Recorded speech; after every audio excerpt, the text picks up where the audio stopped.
Wala nang maraming paligoy-ligoy pa, diretso sa punto na. Maiksi lang ang komentaryo, pero diretso sa punto. Maraming kuro-kuro, may tiwali, may totoo. Dito, sa puntong diretso tayo. Punto, diretso.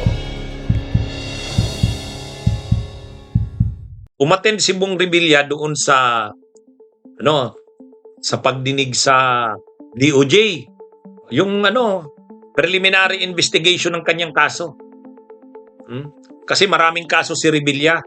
Yung nakakulong siya ngayon, 2 kaso yon, graft at saka malversation. Yung graft nakapagpiyansa siya.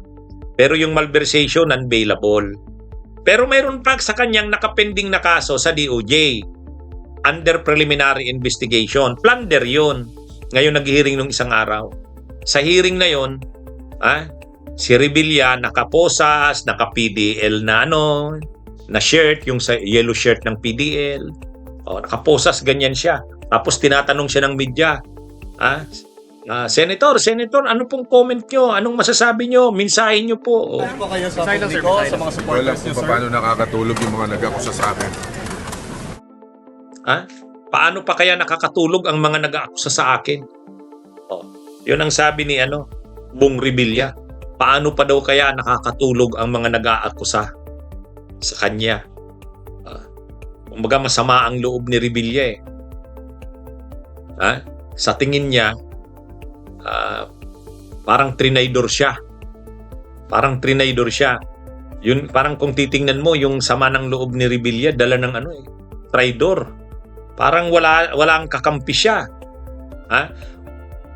Halimbawa, galit na galit siya, pati yung mga supporters niya, pati yung pamilya niya, kay Yusek Bernardo. Si dating DPWH Yusek Bernardo. Kahit naman si Yusek Bernardo, si Bernardo, ang sabi niya, close na close sila ni Bong Revilla. Kumpare niya ito, parang nagninong yata siya sa anak ni Revilla. Si Revilla rin nagninong sa anak niya. Kaya magkumpare daw sila. Kaya sabi niya nga, siya mismo ang nagdadala ng pera. Kailang beses siyang dala. At doon pa mismo sa bahay ni Revilla, doon sa White House na tinatawag sa Bacoor. Ayon sa kanya, si Revilla rin ang tumatanggap ng pera. Di ibig sabihin, ganun yung tiwala ni Revilla sa kanya. Kung iti-take natin yung testimonya ni Bernardo, ang closeness nila, pagiging malapit nila sa isa't isa ay sobra.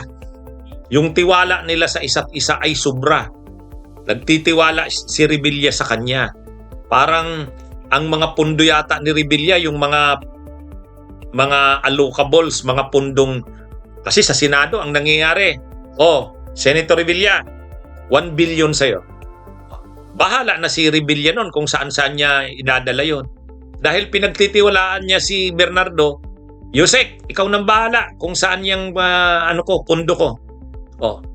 Si Bernardo naman, dahil pinagkakatiwalaan niya naman yung magaling naman yung kanyang BGC boys, binibigay niya naman kay Alcantara, Henry, at saka kila Bryce Hernandez. Magaling mag-operate sila Bryce Hernandez Magaling sa mga ghost projects. Tuwang-tuwa si Bernardo. Dahil ghost projects ang nagagawa nila Bryce Hernandez Alcantara, malaki ang porsyento na binibigay sa senador. Kaya kung kay Bong Revilla, 25% to 30%, malaki yun. Bakit nagagawang 25 to 30%? Ghost project na Ghost project na At si Bernardo, may kickback din. Ang problema ngayon, nagkapitpitan. Wala na, sukol na si Bernardo. Anong ginawa ni Bernardo? Nagsabi na ng totoo. Nagsabi na ng lahat niyang nalalaman. Ngayon, talagang ninarrate niya lahat, sinalaysay niya lahat. Yung mga niya. Ngayon, syempre dahil matibay yung kanyang testimonya, direkta yung kanyang mga testimonya tungkol kay Revilla, kaagad-agad, nakasuhan si Revilla nakulong ngayon. At ngayon, galit si Revilla. Sabi ni Revilla, nakakatulog pa kaya? ang mga nag-aakusa sa akin. Siguro hindi ganun lang 'yon, ano? Nakakatulog kaya ang mga traidor sa akin? Kasi parang ang nangyari diyan betrayal eh. Malapit kayo sa isa't isa, magkasama kayo sa sa hirap at ginhawa. Hirap, hindi pala, sa ginhawa lang lahat. Magkasama sila sa ginhawa. Mga kickbacks. Ang problema, pagdating ngayon, makakaligtas si Bernardo, magdurusa si Revilla. Makakatulog pa ba sila? Parang ganun eh. Parang ganun ang nangyari dyan eh. Mga kabunyog mga kawan, tingin nyo. Kumbaga, si Bernardo wala na. Libre na kasi state witness na eh. Magsasauli lang ng 1 billion eh. Baka may natira pa sa kanyang 100 million. Tapos idadrop na yung charges sa kanya. 'Di ba? Di ba sabi ng abogado ni Revilla, yung abogada pala. Imagine niyo naman, 4 silang respondents, tapos pagdating ngayon yung 3 respondents state witnesses na. Itong aking kliyente, si Senador Bong Revilla, siya na lang natitirang mag-isa. Yun. Kaya sabi ng abogada ni Bong Revilla, grabe naman to. Siguro yun din ang sinasabi ni makakatulog pa ba sila?